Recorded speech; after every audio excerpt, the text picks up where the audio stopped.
Good morning. Good morning, everybody. Welcome to Funding Explained, what early years practitioners need to know. Thank you all so much for taking your time out of your busy day today and joining us as we continue our webinars designed to help early years educators and practitioners overcome their barriers, improve their efficiency, and to help each other work through often challenging times. Please can we ask that you keep your microphones on mute for the duration of the webinar, and please do turn your cameras on if you've not done so. And remember, this webinar will be recorded and sent together with any resources discussed via email to all of those of you that have registered. So I'm so delighted to welcome our guest speaker today, Dr Jane Todd. Jane is going to be giving us easy to understand explanations of early years funding, how funding impacts ratios, staffing, room capacity and new starters. She's going to give us a practical insight to support confident day-to-day decisions. And she's going to share a simple check that you can use to see whether your funding decisions are actually helping or causing pressure in your setting. So I will introduce Jane, a little about Jane. Jane is a qualified teacher and doctor of education. She's got a strong background in school leadership and university lecturing. She previously owned and operated a highly successful Ofsted outstanding rated nursery in the Northeast, all while supporting other nursery owners to achieve sustainability and growth. Over the years, Jane has worked closely with local authorities and early years settings, offering mentoring, training and business support, including in-depth one-to-one business analysis to help nursery managers and owners run efficient, effective and thriving businesses. And today she dedicates most of her time to supporting nursery owners through one-to-one coaching and her signature Thrive nursery business programme, business audits and tailored support services. An educator at heart, Jane remains deeply committed to the children, family and staff at the centre of every setting she works with, ensuring that business success never comes at the expense of education, of quality or care. There's no point telling you any about me because Gail has done such a brilliant job of making it sound like I'm a very busy person. So yes, I predominantly work with nursery owners and managers on the business side, running early years setting, but having been a teacher and doctor of education, as Gail said, it's very much a balanced approach. We're trying to make the numbers stack up, but without losing quality. So it's very much a balanced approach. So I mainly work with nursery owner coaching at the moment. But what I spend most of my time doing at the moment is supporting owners with their business models and funding models. So early years funding, I think the key message under all of this is if it's giving you a nervous breakdown, remember we are working with a system that was never actually designed for all year round daycare. So if you are from a school setting or you're a preschool model, operating 9 till 3 term time only, you may find you've not had quite as many issues as a daycare system trying to make this work, because actually it's marketed, as we know, as 38, well, parents are told 30 hours or 15 hours, and then obviously the small print is 38 weeks of the year, etc., etc. So historically, this wasn't quite so much a problem because historically, obviously, we only had the 15 hours for threes. It mainly came in when it moved up to our preschool, and it often meant that we had a whole large number of children starting at 3. So we'd have a smaller baby room, we'd go to a 2's room and then to a 3's room, and they'd get larger in size as more children joined, was sort of our typical model. And then we had the 15 hours for vulnerable 2s, and then the 3s, we suddenly had the increase to 30 hours. That proved a bit more problematic for some settings of how to cater for these additional hours. But as a general rule, and I'm talking generally, I know you'll all be slightly different, as a percentage of our turnover, i.e. the money we're bringing into our setting, the funding amount was typically a smaller percentage. So we made our decisions in light of this. So it might have been a few years ago that your funding was, I don't know, 20-30% of the total amount you're bringing in, the total percent of your turnover. So our decisions were made that the majority of our attendees, if you were all year round 8 till 6 daycare, were your private paying customers, your parents. So now I'm aware that we will have preschools and other on here, so don't think I'm only talking to daycare. I'm just sort of explaining how for an 8 till 6 all year round nursery, we will have to totally change their model. So all change. We've also actually had 2 changes of hit us at the same time with regards to funding. I know we've had millions of other changes with the new framework, new Ofsted inspection. Hasn't everything just hit us at once? But in terms of funding, we have to remember there's almost two bits that come together. So we're going to try and address them slightly separately and then bring them back together for the impact. The key change, wasn't it, was in September, the fact that it brought in 30 hours from 9 months for working parents. And this has had really, really mixed responses from settings. I've worked with some settings that this has been an absolute saving grace and has basically saved them from going under, because it's raised the demand, the way the funding rates work, all sorts of things. I've had others who it's been an absolute nightmare for. And there's all these different ramifications we need to think about. But the first thing that comes in with this is the huge misunderstanding, isn't it? Parents' understanding of this, 30 hours from 9 months. Reality, we're then left needing to explain, no, it's not from the day they turn 9 months. You need to work out when they turn 9 months, then it's the term after. Then in the term after, you also have to apply for your code. In the term after, when the children start, the parent has to go back to work within a month, or you can't do that. The amount of times we've had parents thinking, the child's starting in September, oh, and I'll go back to work in November, and then don't understand why that would mean they have to pay for that term. So you and your staff really need to understand what this means, because the parent's going to ask you.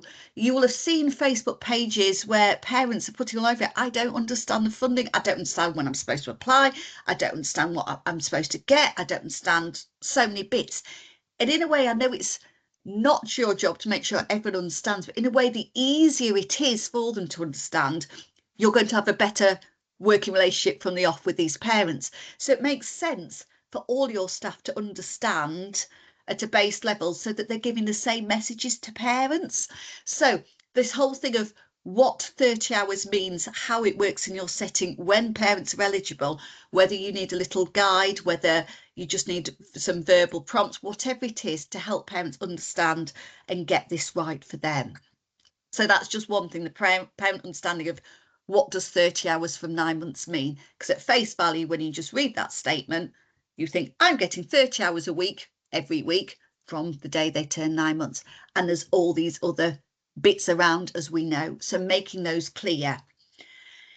Now, secondly, the big issue is, as I said before, it might have been your setting previously was, say, 20 or 30% funded. And it might be that suddenly now, because a lot of your twos who want 15-hour funding might now be on 30, and a lot of babies have started on 30-hour funding, then it means that suddenly you've got a lot more children, but because they're being paid for by funding a lot of these children, for a lot of settings, they're up to 80%, maybe 90% of their income coming from funding. Now, in itself, that may or may not be a bad thing, but it's the fact that it brings other issues with it. And this is what we've got to look at, because this changes a lot of decisions we made. It affects cash flow. It puts pressure on your Ofsted rating. You'll have checked the new guidelines that came, well, the slightly updated guidelines that came this week. You know that if your funding is held because of your Ofsted rating, well, that's a much different position to be in if 80% of your income is funding rather than if it's 20%. It puts a lot different pressure on. So suddenly we've got all these other things we're needing to think about. And it means that for a lot of settings, they've had to have a major rethink. This isn't just slightly fudging or slightly changing your fees or slightly changing something.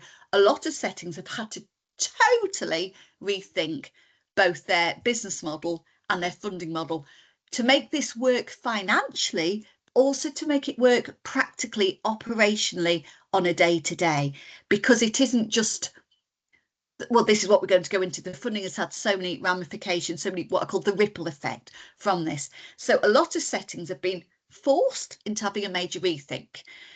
And for some, that has been huge. It's been totally changing how their operating hours have worked, whether they're opening extra rooms. Some, it might be shifting where they're offering the funded hours. So the key thing to review for a lot of settings has been actually their funding model.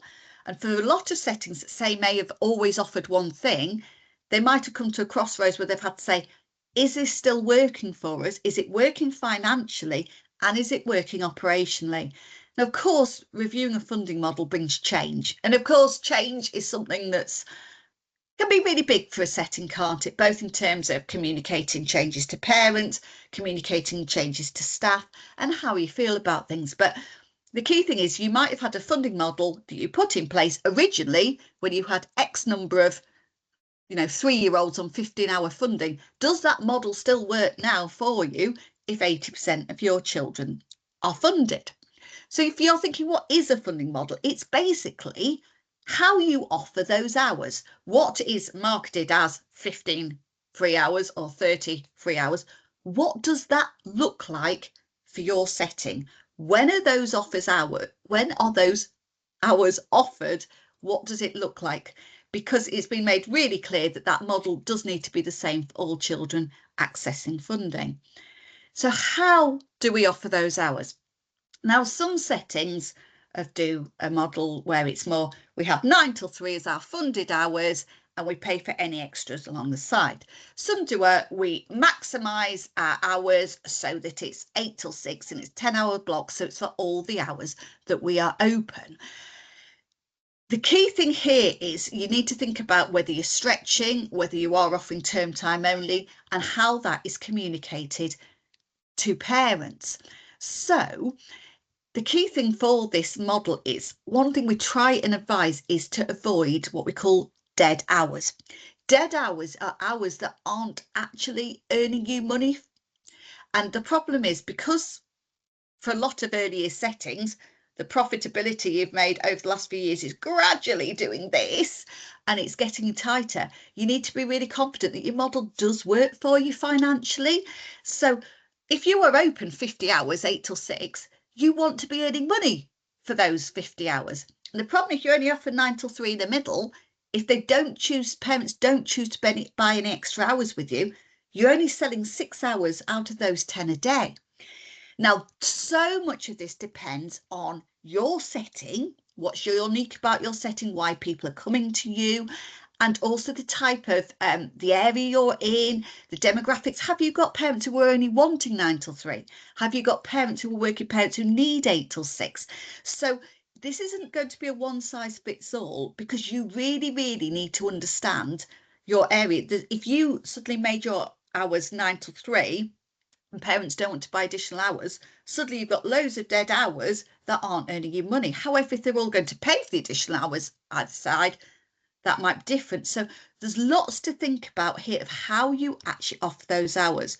Another biggie that has come to you with this offer of the hours is a lot of nurseries are stretching to ensure consistency of cash flow, and also for consistency for the child's experience. At the end of this, we're talking about children, aren't we? We're wanting them to have a consistent experience with us and a settled experience with us.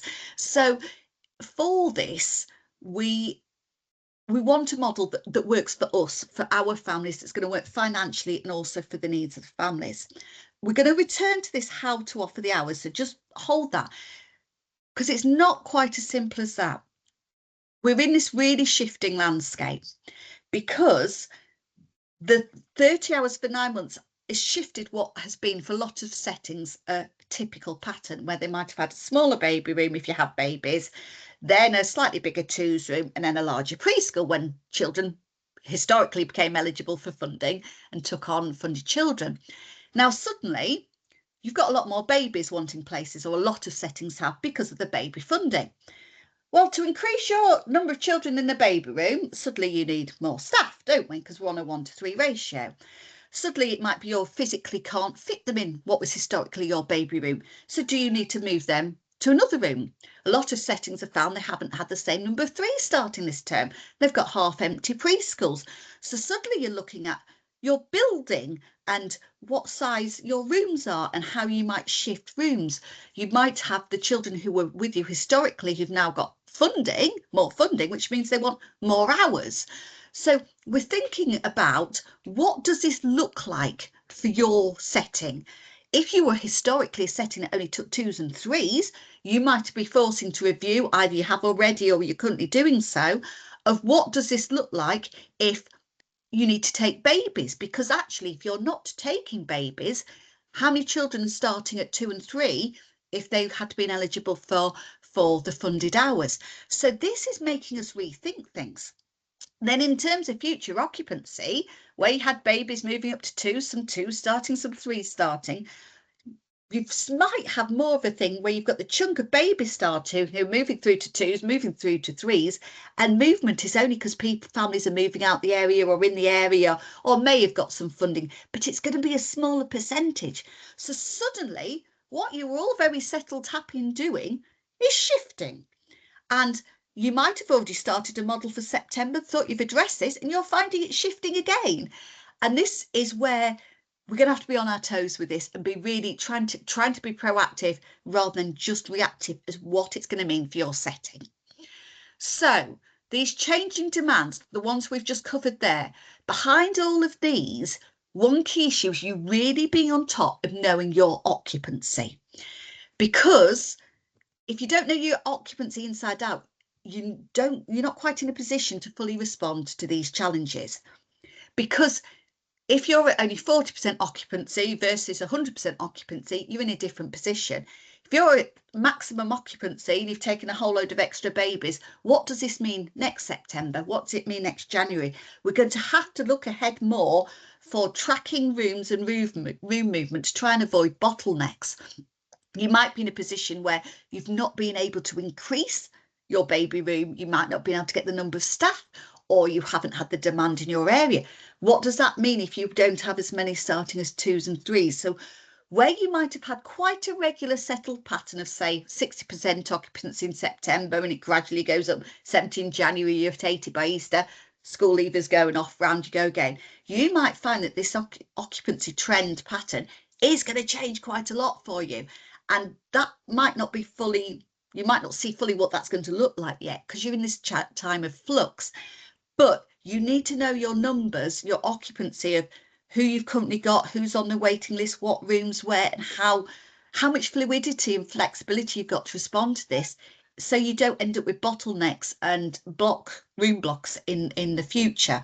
So key thing is knowing your numbers of occupancy. That is one key thing. So that, what I've just talked about, was a lot of the impact of the actual 30 hours coming in for babies and 2s, as I said, which is increased demand and all those things.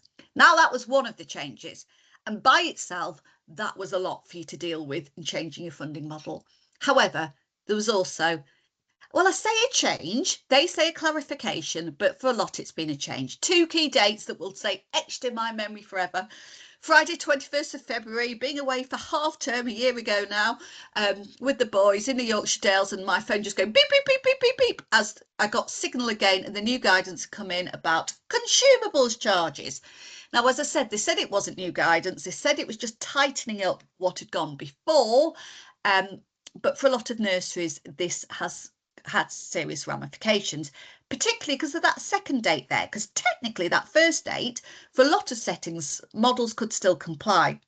But Friday 7th of March was when the DfE issued a Q&A document that made it so clear that you could not offer different funding models for different children. So where you might have before, say, had, I don't know, model that if children were taking extra days, they could have the funding over 3 days stretched, 22 hours, and the parents paid the 8 hours and they came for 3 full days. And then you might have had little Johnny who just wanted to come for his funding hours, and he fitted them in on Monday, Wednesday, Friday afternoon or whatever. The model has to be the same for everybody. Anyone accessing funding hours, whether they're buying any additional hours or services with you or not, the funding model has to be the same. And with it also came tighter guidance about consumable charges. Consumable charges, I think this caused many a sleepless night for managers and owners, and a lot of you might have dealt with it, but not everyone has, and it's okay if you haven't. I'm still working with people who they've either said, I've had my head in the sand, or I've had so much going on with all these changes that come at once that we haven't been able to do it yet, or people who've had information from their local authorities quite late in the day. So the key things we keep getting asked over and over again: what can we actually charge for? How do we charge? how do we know what to charge, and what do we do if parents want to opt out? This has caused a lot of extra work for settings, hasn't it?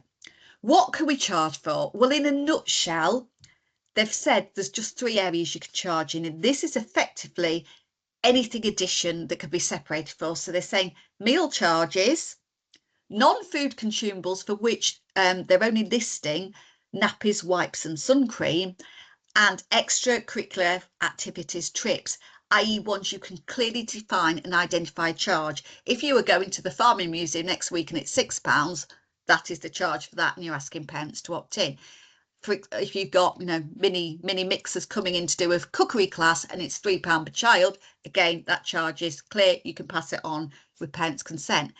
Where it's grey areas where nurseries have said, but we're Montessori, or we're a music-based nursery, or we're an outdoor nursery, we do extra staffing, or we have extra resources, can we charge for that experience?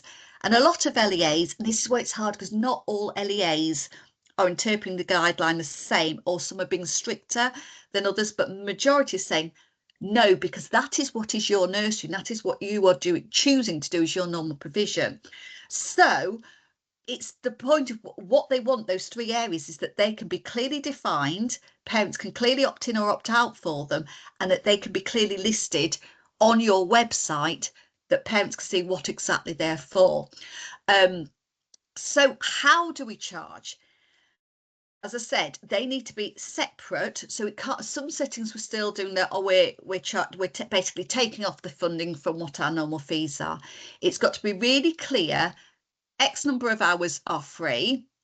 Additional hours, if parents have chosen any, are marked at X price, and these are the extras. What do you charge for these? Well, this is again where the word reasonable is used in the guidelines. You know your costs, and your costs might be different to a different setting. If you were calculating your food charges, my advice is look at the holistic charge of those food charges. It's not just your Asda order. It is the cook. It is the cost of the kitchen. It is everything associated with providing those meals. Because if you weren't providing those meals, those costs won't be there. So do yourself a spreadsheet, work out what is it really costing you. Now, if you suddenly went, meal charges £30 a day, you are probably going to be in a more vulnerable position if you were audited, if they say, how do you justify that your meals are costing 30 a day? So you need to think about what you're charging, how, but it needs to be related to your costs. Parents have to be given the option to opt in, opt out, and that has caused a lot of stress for some people, that they know as soon as they mention the word this is voluntary, that parents go, I know my rights, I don't need to pay, which has been a biggie. That's why my advice is, if you keep the charges as simple as possible, parents know what they're getting, what they're not getting. Now, opt in, opt out, I would not do this on a daily or weekly basis. Do it for the term. You don't want parents going, I'm in Disney World next week, I'm not paying for my meals. It's I'm opting in for these costs for the term, and you need a way of recording that they're opted in. Now, some of you have got that on your funding sheets that they sign, that it's very clear that they've agreed. Others of you are doing it as a tick box through your nursery management software. Whatever it is, you need evidence that the parent, if they go and complain, can't say, I didn't know. So it needs to be really clear that the parent knows what the charges are for, and they're okay to pay for them. You do have to make it clear, if they do want to opt out, what that looks like. So I'd say, obviously, before the end of the term, should you not wish to continue, or should you not be able to, this is the process. But it needs to be clear, if they opt out, what happens. So if they opt out of meals, what is your alternative? Are they bringing meals from home? Do parents have to drop off meals? The hard one with meals is this word reasonable that keeps coming up, because at the end of the day, if parents don't want to pay for them, it is not your job to provide them for free. Although you can feel that pressure, because if you put a very tight meal from home policy together, because if you haven't got spare fridges to store breakfast, lunch and tea for 90 children, you haven't got that. If you say that parents have to drop those meals off at a certain time, your LEA might say that is not a reasonable adjustment. If you say, well, I've got children with allergens, therefore it can't have dum in, it becomes a sticky wicket. It's really, really hard. But you do need that clear policy. If parents don't want to pay for meals, what the alternative is. Likewise, if they opt out of the consumables, your nappies, wipes and sun cream, that they have to bring them from home. So you need a really clear funding policy of what funding looks like in your setting, i.e. really clear that this is how we offer it here, this is what it looks like, this is what we ask for charges for. So parents left in no doubt that they can't turn around and say, I didn't understand this. And it's really important to make sure, as I said, your staff understand that too, because there's nothing worse is there where a staff gets caught off guard at the door at the end of the day and a parent asks a question and they just say, oh yes, I think so, and actually it's the wrong information. So making sure that they're clear with what they're saying, or even if they say, oh, I'm not fully sure about the funding, but speak to so and so, just so you're not giving any mixed messaging that comes back to bite you. Because often where we get complaints or issues is if a parent gets disgruntled because they haven't understood something and then they're feeling aggrieved. Well, what we're trying to do is make it as simple as possible so they understand I'm paying £15 for meals and nappies, tick, and I'm okay with that. Then they're not likely to go to the LEA and, you know, you be investigated. Audits are happening. Our audits are definitely happening more frequently than they were pre the changes. And at these funding audits, they're obviously wanting to check that what you say you're doing is actually what you are doing. You're not claiming more than you should be, and that they can see evidence that parents have opted in, that children are receiving the hours you say they are offering them. So when you've got something that you're happy with as a funding model, there are still other ripple effects. So in terms of the funding model, I think the one key thing you need to think about is if you go for a stretch model, which financially makes the most sense if you're full daycare, key things to think about is how you offer. Say you're over 51 weeks, of course, it's not a simple number. You've got 11.18 hours if you're on 15-hour funding, and on 30-hour funding, 22.35. Well, this is what I said right back at the beginning about this isn't a model that fits with full daycare, but you've got to try and make it work. So working out how that works for you, you've got a few options. As I said, you can go for something like, you know, a 6 hours a day, middle of the day, you're only offering it term time only, but you have to think about this notion that you can't ask parents to pay for anything over and above their funding hour. So if a child generally wanted to do those 38 weeks of 9 till 3 and pay for nothing in the holidays, what does that look like for your setting if they don't buy any additional hours? Because actually, if that child only did that model, they're actually taking up a full-time place, but actually only paying to come for 46% of the time. So you need to bear in mind that. You also need to think the guidance doesn't actually say you have to offer the full entitlement. What you offer has to be the same for everyone, but it might be that you choose to only offer 10 hours, 10-hour days as your model. And if they're on the 15-hour funding, they get 1 day of 10 hours. And if they're on 30 hours, 2 days of 20. And therefore, but you only claim that amount of money. And then any of the extra days, if they come, they're just on paying privately for. So that one you won't be claiming as much, but not everyone will be getting quite the full entitlement. Now, for some settings, they can't afford to do that because they need that funding in. So you know the demands of your parents, but you do have that little admin issue of it's okay to do, say, about 10 hours Monday, Tuesday, you're left with 2.35 hours on a Wednesday. How do you offer that? Because do you really want little Johnny only coming for 2.35 hours? But if little Johnny's dad doesn't want to pay for him to come all of Wednesday, you can't make them. So what does that extra time look like in your setting, and how could it look? I tend to advise if people are doing that, make it the last 2 hours of the day or whatever it is. Now, if a parent chooses that they don't want to come for those and say, actually, I'm happy just with my 2 full days, that is then their choice. But your offer has to be the same for everyone. And you've got to view it as, does this look like for a working family who wants to come for more days? What does this look like if that parent literally only wants their funding hours? And you might find that's a changing thing as well, because what your current clientele and your customers are wanting now might be different in a year's time. So, as if that wasn't enough to deal with, getting your funding model right, thinking about what you can charge, how you're working it out. There's other ripple effects that are affecting you day to day, affecting all your staff. So some of the immediate ripples are the fact you need to comply with your funding agreement, which might not be the same as a nursery in another area. As owners and managers, you need to really know these operating costs for each age group in order to make decisions. If you're looking at, do I extend our baby room? Do we swap the preschool room with the baby room? All these things, you actually need to know what it's costing you per hour for each age group to make these business decisions. Have you got your opt-out policies? What is right for your setting? But also, what could the financial implications of these be? Those meal from home policies, what can you and can't you actually do as a setting? What are you prepared to do? What are you happy to do? Can you get to something you feel comfortable with that complies, but also sits right with you? Now, an absolute biggie, communication with parents. And I always say to people I work with, this is as big as getting your funding model right. You can have the best funding model.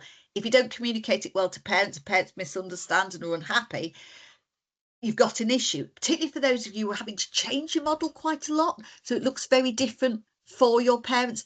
How you communicate that with the parents, how it's done, the narrative you come up with is really, really important to get parents on board so they understand and can work with you on this. And a practicality that most of you will have done because it needs to be done for January, but don't beat yourself up if you haven't. I'm still working with people who aren't yet there. That getting your invoices right so that they clearly show the charges you need to show. But then we're getting wider ripples. How many of you have found that you've needed to employ more staff for these increased number of babies? Therefore, lots of new staff starting at the same time.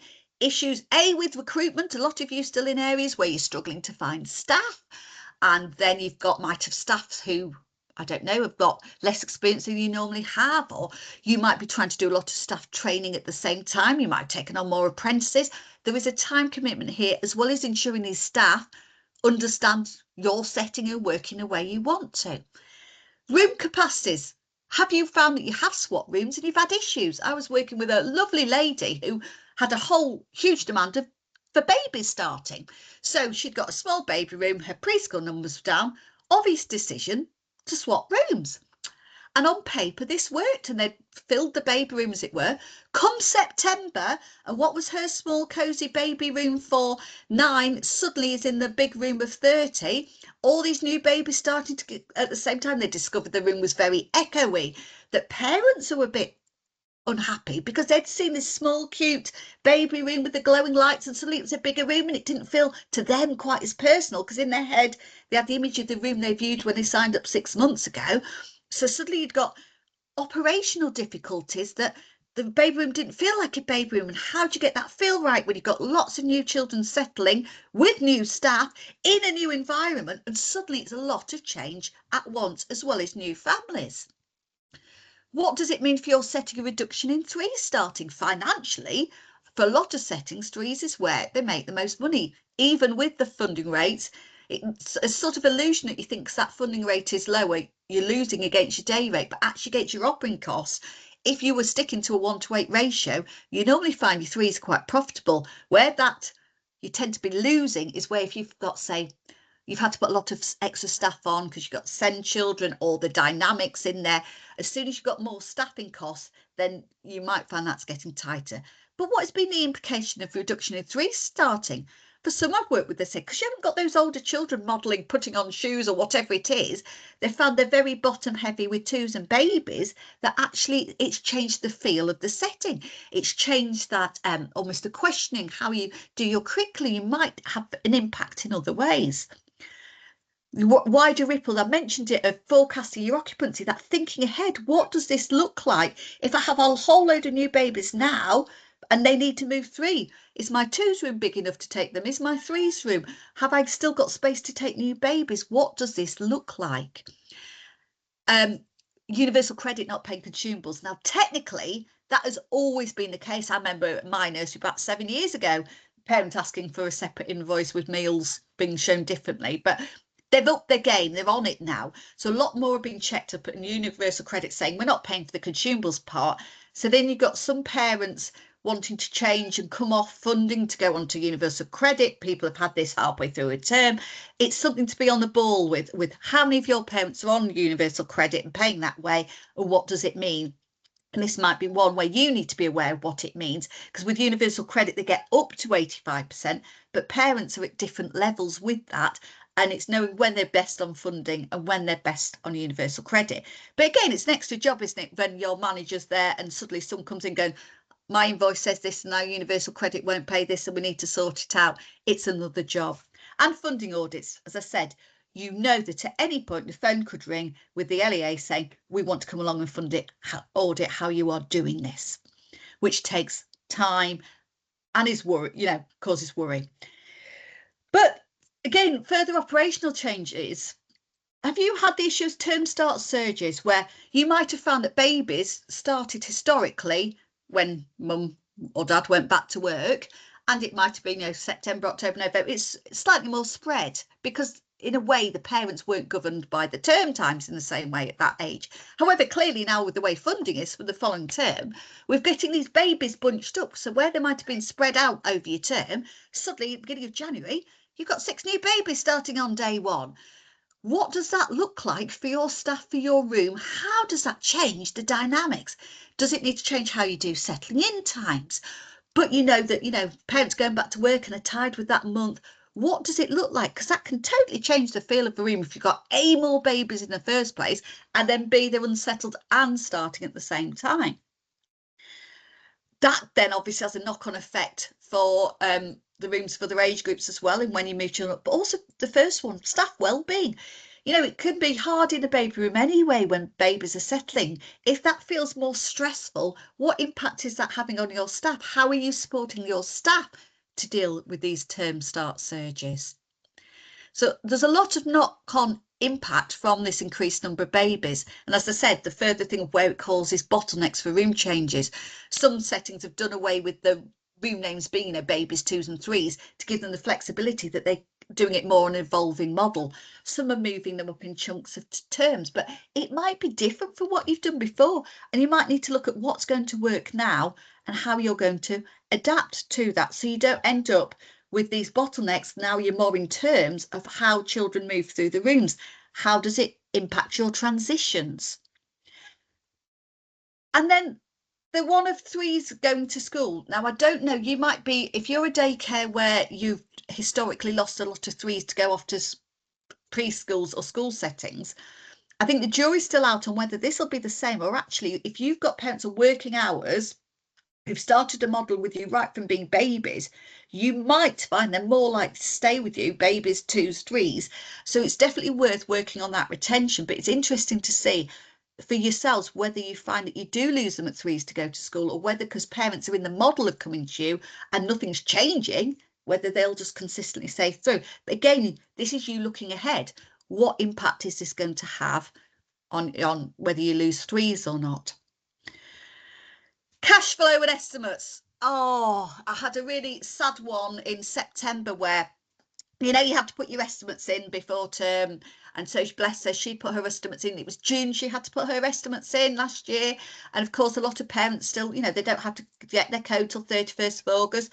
Lots of them just hadn't done it, hadn't bothered, whatever. And she just put in exactly what she'd got, which was quite low. Then loads of parents got codes up to August, were eligible for funding. She starts them all in September. She gets her first payment mid-September. And of course, it's based on the estimates that went in, because we've not got to head count yet. And she gets a very low amount of money that doesn't cover her staff wages that month. 80% of her setting is now funded, so she hasn't got parent invoices coming in. And she's had the whole thing of herself having to take out a personal loan as the owner to be able to pay her staff. Because this is why you need to know your numbers for cash flow, because you don't want to be in a position, she never aimed to be, just the way it happened. But with estimates having to be in so far in advance and action things, just being aware of the impact of this if the majority of your turnover is funding, so you don't get into a position of where you can't pay staff, or it's affecting what's coming in. Another one is how you're paid. Some LEAs get a big chunk at the beginning of term, some at the end, some are monthly, but it's coming in after you're paying staff. So some settings are having to work with their HR companies to look at changing the date they pay staff, or those things, so there's all these knock-on implications that aren't just what is your funding model. I'm aware of the time, and I'm aware Gail's going to be saying, Jane, stop talking now. And I'm aware I barely scratched the surface with what is a huge issue. Very quickly, I'm just going to say, what you've got to try and do is take control of all these ripples, because when you are constantly reacting to everything, it's hard work. So try and take the time to think about some of these things. And either they're issues you've currently got or being aware that they might affect you and thinking, how could this affect us, and try and plan for them and think ahead so that the knock-on effect isn't as great for you. So take the time to think, what could the ripples be in your settings, the additional knock-on impact of these funding changes. Think ahead to next year and the year after. You almost need to be thinking over 3 years. Those ones as babies now, what does it look like when they're in preschool if you take in children at this rate? And try and map out the potential ripples in your own nursery. Is it that you keep finding you've got these term start surges? Is it that you're predicting bottlenecks ahead, so that you can get a plan in place so you're proactive, not reactive? Because if you could understand those, the knock-on effects, it's your first step to being able to, to deal with it. So just as an action, what operational changes can you make to try and protect yourself to reduce the impact of the funding changes? And it might be that this is time for a major rethink. And if it is, best to do it properly now. They kind of wing it or finger in the air, you're just putting it off for later. So if it might be time for a major rethink. And if it is, that's okay. And if this is one of those areas that you're thinking, this is overwhelming, it's too much, if it's one of those areas you'd like help with, do get in touch. I've got a free Facebook page, Jane Todd Nursery Business Support. I help with funding models, calculating operating costs, knowing those break-even points to know what you can afford to do, coaching, and I've got a business program, and I've also got a nursery owner business retreat coming up that's looking at this. So get in touch on Facebook. I'm also on there, Instagram, LinkedIn, and my website. If I can help you, please do. Don't struggle alone if this is, and don't also think you're the only settings if you haven't got this sorted yet. If you have, give yourself a great big pat on the back, but you might still find there's ripples, so be proactive and think ahead. But there's been an awful lot you've had thrown at you this year. So don't beat yourselves up. But if there's further things you need to sort, take the time to get it right now. Fantastic. My goodness, Jane, that's an awful lot of information. That was fantastic. Really, really, really useful. Thank you. And don't forget, you'll get Jane's slides at the end of the session. Yeah. Jane, we've had a few comments and questions in, yeah. So I'll make a start if that's okay. So first one is, we were recently told that Ofsted are now frowning upon us setting hours for funded only, as it's not seen as inclusive. What are your thoughts? Yes, so the whole thing is that the funded hours have to be shown that it's the same for everyone. So the whole point of if it was a different offer for a child who would say only get, what historically happened was a lot of nurseries did this, was you obviously had your private offer, which was for those who wanted to buy additional hours, and you also had the way that you offered funding if children were only coming for funding, and that's what you're not allowed to do. So as long as your offer is inclusive, as in it is the same for everyone, and it makes no difference at all whether they're buying additional hours or not, Ofsted can't really comment on that, because at the end of the day, you're a business and you've got to work. They might want you to do 9 till 3 every day, but if you did 9 till 3 every day and no one buys extra hours outside of it and your setting's not viable and closes down, that's no use to anyone because you're not here. At the end of the day, quality childcare doesn't just take place between 9 and 3. My setting was an 8 to 6 setting. Lots of you have 8 till 6 settings and could do amazing things from 8 o'clock in the morning right through till 5 to 6. At the end of the day, as long as no one's being treated differently, because this is a big thing for Ofsted at the moment, the inclusivity thing is huge. If you've already had an inspection, you know that. So they are looking for things to make sure you've thought of that. So make sure you've got an answer that shows it's the same for everyone. Everyone is included. If you only want to come funding, these are our hours. If you're buying extra, these are our hours. You're shown there's no difference. That is the key thing there, that nothing could be seen to be discriminatory or different. Thanks, Jane. Something similar as well from Riverside. I'm very concerned that the Ofsted and the government will decree that we can no longer limit the number of funded hours offered per day. It's a model that really works for us, but fear that they will demand we offer over the full 10 hours. So again, similar context. Yes, I mean, that's one thing at the moment in the guidelines, and I'm actually surprised that they have nowhere said you have to give children their full entitlement. And if you've seen the stats last week of what the government have overspent by, how much more the funding has cost them than they have envisaged, because more families have taken it up than they expected, they may not actually bring that in, because in a way, if you're not claiming the full hours, that's, less they're having to pay out. The key thing will be, though, that you have to make sure that if you're claiming less hours, they're the hours parents are getting. Now, obviously, parents have choice. If they want their full 22.35 hours a week and you only do 20, it might be a choice for that parent. Do they go somewhere else where they can get the full amount, or do they stick with you because actually you are the setting they want? And this is remembering that you have to be really clear about who you are as a setting. And in all of this, don't lose sight of who you are and what makes you as a setting and why parents choose you. But you have to make a model that works for you, which is why I'm aware of lots of settings that are just claiming the 20 hours a week as a stretched, and just saying 2 full days. So they're not getting into that grey area of how do we offer, 2 hours and 20 minutes the next day. And if they're worried that doesn't look inclusive, they're just saying it makes it easier just to not claim the full amount. But at the moment, there's no inkling that the government are going to say you have to claim the full amount. It's just you have to have a fair offer. So let's hope that stays that way, because that bit is actually the one bit in our favour at the moment. Good, thank you. We are a maintained nursery that offers 2 3-hour sessions per day. Are we allowed to charge for the period between sessions if a child has both sessions booked using the funded hours? Now, technically, this is something they've really tightened down on, because they're calling this an artificial break. And they're saying that by having an artificial break, you're almost forcing parents to pay for the hour in between. So the artificial break is technically seen as should, not a must, but a lot of local authorities are almost wording it in their agreement that actually an artificial break is you're telling parents they have to pay. So what some settings are doing there is they're lumping the 6 hours together and they're putting the additional hour at the end of the session. The hard thing with that is if parents don't want it, of course you're losing out because they're not going to pay the hour. But technically you can't make them pay for that hour. You can tell them what it is. You could say a reasonable alternative is they collect and drop back, but then your LEA might say you've put an artificial break in that makes it hard. So for a maintained setting who's had that traditional model that's worked for years, it's making you rethink of how you do it, so you've not got the artificial break or you've got a reasonable alternative. Thanks, Jane. And we know that obviously all LAs are different, but one question here was, I was told by my LA that we are not allowed to put the voluntary opt-in, opt-out on our funding forms. This had to be a separate document. Yes, some LEAs are saying you can count the main one and some aren't. And this is where try and make it as easy for yourself as you can, because you don't want the huge admin job. So it might be that if you've got a nursery management system, when you could when you've got parent permissions for everything, whether it's sun cream, whatever, you might have a box of tick, I give permission that I'm paying for XYZ.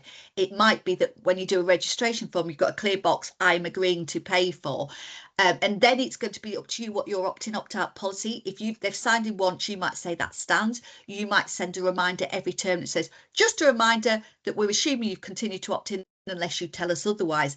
Make sure you do something then, because what you don't want is that parent saying, I didn't know.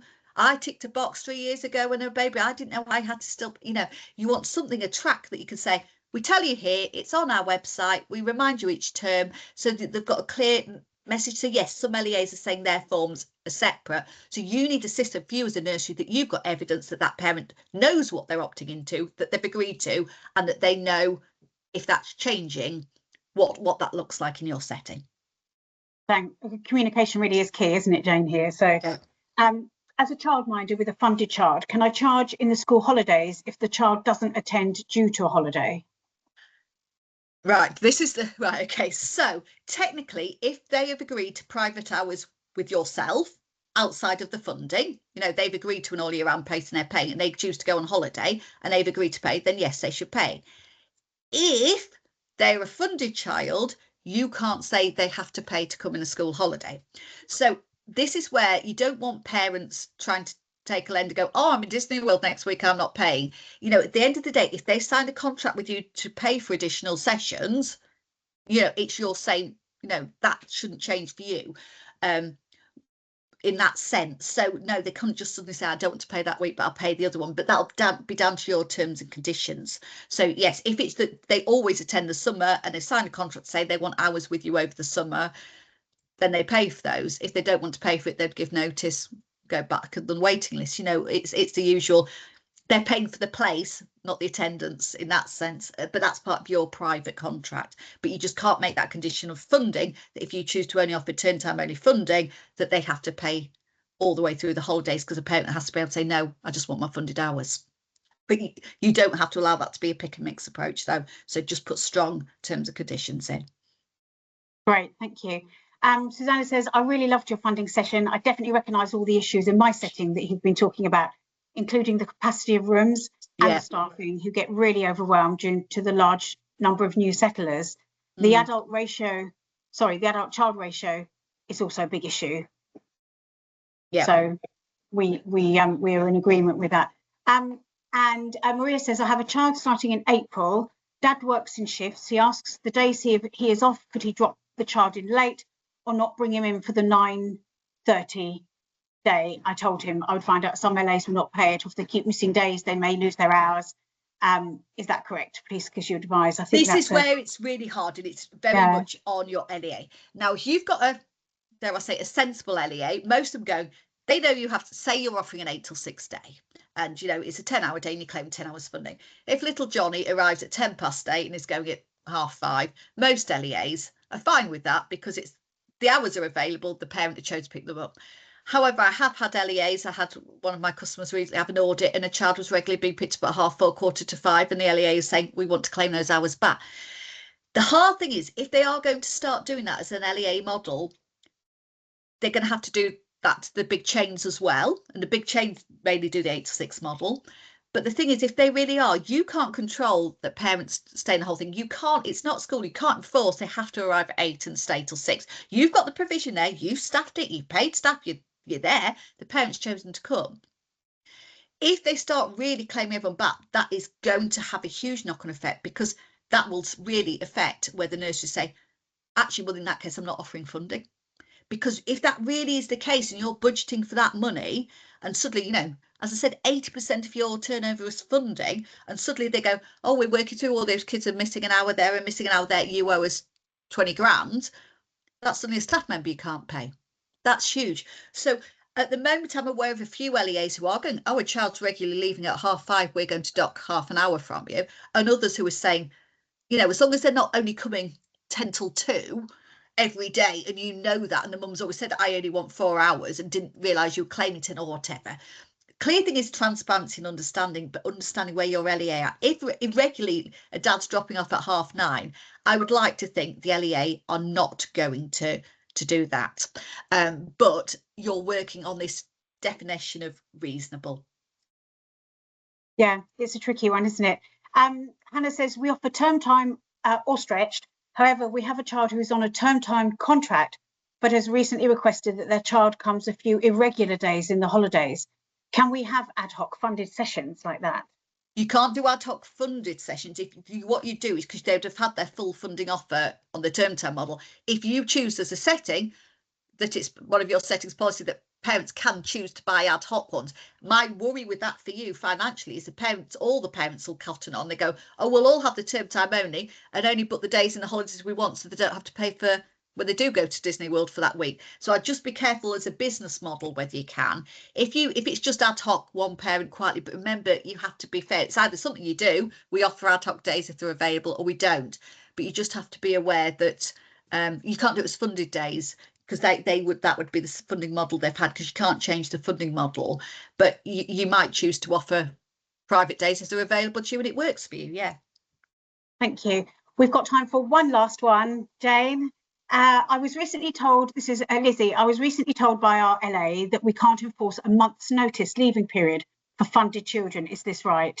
This will all depend on your individual LEA, the funding agreement. Now, some LEAs have got that it's done on head count days. Some do it in half terms, that, you know, if a child's there at all in the first half, you get the money, but if they're not in the second, that bit, it's totally different. And some, the money follows the child, and if the money follows the child, you can't insist on a half term's notice or a month, because literally the day that parent chooses to say, I'm going somewhere else tomorrow, you can't. Now, if they've signed a private agreement with you too, so that they do 2 extra days a week, clearly you can still invoice them for that. So you need to know for your LEA, and this is where they're not all the same. And I've got nursery owners who've got nurseries in slightly different LEAs over the borders, and it's different things. So you need to know for your LEA what you're allowed to do. Some allow a month's notice, some it's done in half terms, some it's the whole thing that whoever the child was with for terms claim the money and the next setting has to get it back off you. Some it follows the child, and if it follows the child, you cannot insist on a notice period. It's just the day they go is the day your money stops. Thank you, everybody, and we'll see you next month. Thank you so much, Jane. Thank you. Take care. Bye-bye.